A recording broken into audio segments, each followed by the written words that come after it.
Hi, this is Munib, growth strategist from Growth Beyond Horizon. And in today's video, I'll make you guys understand how Amazon suspends seller accounts without warning. Most sellers think Amazon will send alerts first, but in reality, automated systems track your account health constantly. If your order defect rate, late shipment rate, or wallet tracking drops below threshold, Amazon can restrict your account instantly.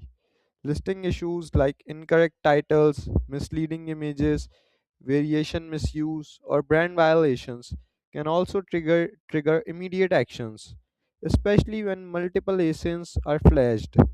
On top of that, returns, refunds, and A to Z claims are monitored silently, and small issues add up fast.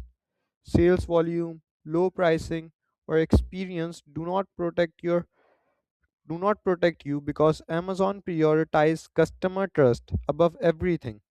This is why proactive compliance and daily monitoring are critical.